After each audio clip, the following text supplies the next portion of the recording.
Halo teman-teman, Assalamualaikum warahmatullahi wabarakatuh. Terima kasih sudah mengklik video ini. Selamat datang kembali di Nina Talks, tempat Nina bercerita.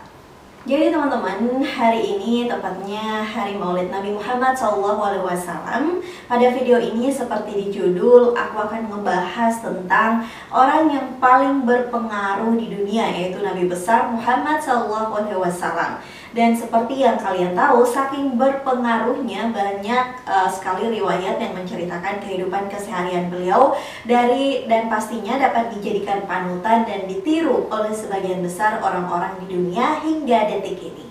Bahkan teman-teman, menjelang detik-detik kelahiran beliau yang dahulunya sebagian besar Mekah kondisinya gersang dan jarang tanaman di sekitarnya tumbuh kecuali kurma, tiba-tiba mendadak hujan lebat dan membuat tanaman-tanaman tumbuh sehingga wilayah ini pun menjadi subur dan rimbun, dan ditambah lagi banyak peristiwa-peristiwa besar seperti gempa yang mampu mengguncang dan meruntuhkan berhala api yang hidup selama 1000 tahun yang pada saat itu dipuja-puja oleh mereka. Tiba-tiba juga kadang danau yang entah kenapa mendadak surut seketika, dan masih banyak lagi hal-hal luar biasa lainnya.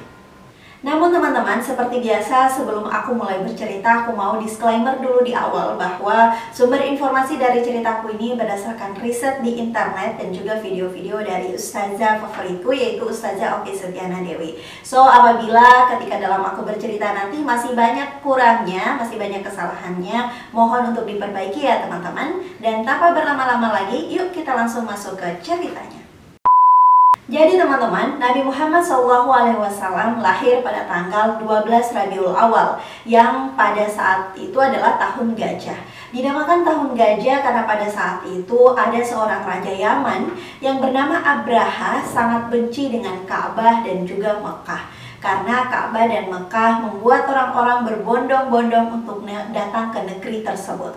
Berbondong-bondong untuk berkumpul, beribadah, menyembah berhala-berhala di sana, dan melakukan perdagangan-perdagangan hebat di sana. Dan hal tersebut membuat Raja Abraha menjadi iri dengan keadaan Mekah dan Ka'bah yang senantiasa ramai tersebut. Sehingga Raja Abraha ini pun pada akhirnya memanggil pasukan-pasukan bergajahnya untuk menghancurkan Ka'bah supaya tidak ada lagi orang yang datang ke sana. Maka teman-teman, tentara-tentara bergajah itu pun pada akhirnya hendak menghancurkan Ka'bah. Namun seperti yang dijelaskan dalam surat Al-Fil, datanglah burung-burung yang pada akhirnya membawa di dalam mulutnya berupa batu-batu sicil, batu-batu yang berisi api-api, dan menghancurkan seluruh tentara-tentara bergajah sehingga Abraha dan tentara bergajah mati di tempat itu.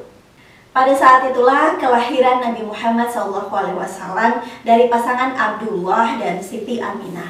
Kelahirannya pun membawa keajaiban yang luar biasa teman-teman. Allah Subhanahu wa Ta'ala memerintahkan kepada seluruh malaikat untuk membuka pintu-pintu surga yang ada di bumi semuanya menjadi tentram. Semua menjadi tenang, langit menjadi tenang, angin kemudian bersepoi-sepoi, tanaman-tanaman menjadi subur, dan yang terjadi dari bayi tersebut keluar cahaya yang sangat luar biasa menerangi seluruh kota.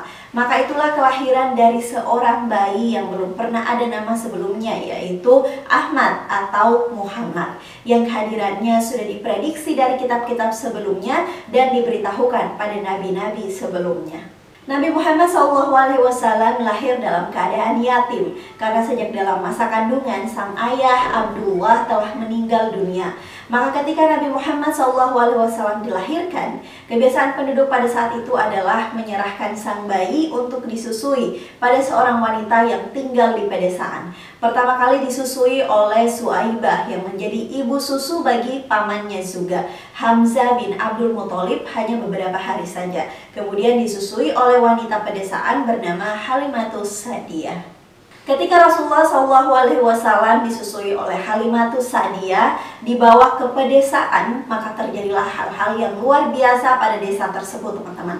Tanah-tanah menjadi subur, ternak-ternak terus berkembang biak dengan sangat banyak. Maka Halimatus Sa'diyah sangat mencintai Rasulullah SAW, bahkan dianggap sebagai anaknya sendiri.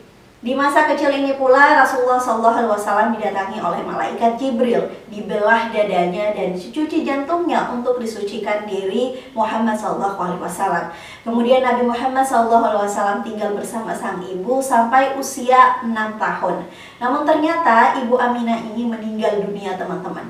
Lalu Nabi Muhammad SAW diserahkan kepada pamannya Abdul Muthalib, sang pembesar orang-orang Quraisy, orang-orang Mekah sangat segan terhadap beliau.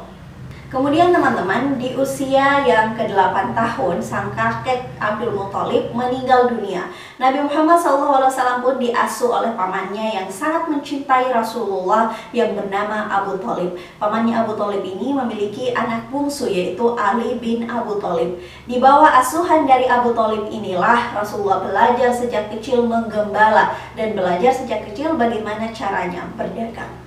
Bertahun-tahun kemudian tumbuhlah menjadi seorang remaja yang sangat luar biasa dan digelari Al-Amin. Artinya karena terpercaya, karena kata-katanya sungguh penuh dengan hikmah, penuh dengan kejujuran. Dan di usianya yang ke-25 tahun, Muhammad yang belum menjadi Rasulullah ini pada akhirnya berdagang ke negeri Syam, membawa dagangan seorang janda yang mulia, janda yang suci bernama Khadijah binti Khuwailid radhiyallahu anha. Ternyata teman-teman, hasil perniagaan tersebut Nabi Muhammad SAW yang pada saat itu membawa keuntungan yang berlipat-lipat, sehingga teman seperjalanannya yang bernama Maisarah memberitahukan hal itu terhadap Khadijah binti Khuwailid. Dan Khadijah binti Khuwailid ini pun terpesona dengan Nabi Muhammad SAW. Maka Khadijah, wanita yang mulia ini, pada akhirnya melamar Rasulullah SAW dan akhirnya mereka menikah dikaruniai 6 orang anak. Lalu di usia yang menjelang 40 tahun, Rasulullah SAW senantiasa untuk pergi ke Gua Hira untuk merenung keadaan-keadaan yang terjadi di Mekah saat jahiliyah, yaitu penuh dengan kebodohan, kezoliman, banyak terjadi maksiat di mana-mana, sehingga mengakibatkan Rasulullah SAW senang berdiam diri di Gua Hira. Dan di Gua Hira inilah di usia Rasul yang ke-40 tahun turunlah wahyu pertama, yaitu surat Al-Alaq.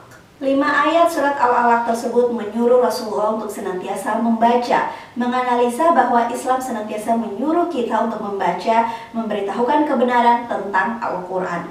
Terus-menerus Al-Quran itu turun berangsur-angsur teman-teman, sampai akhirnya Rasulullah wafat di usia ke-63 tahun. Dan di akhir hidupnya Rasulullah mengatakan, kalau ingin selamat wahai umatku, berpeganglah kepada 2 hal, yaitu Al-Quran dan hadis. Oke teman-teman, itulah tadi sekilas dari kisah Nabi Muhammad SAW. Semoga kita terus terinspirasi dengan kisah-kisah beliau dan menjadikan apa yang dilakukan oleh beliau sebagai teladan untuk kita menjalani kehidupan sehari-hari. Sekian video Nina Talks hari ini. Jangan lupa untuk di like, comment, share, dan subscribe. And see you on the next video. Bye!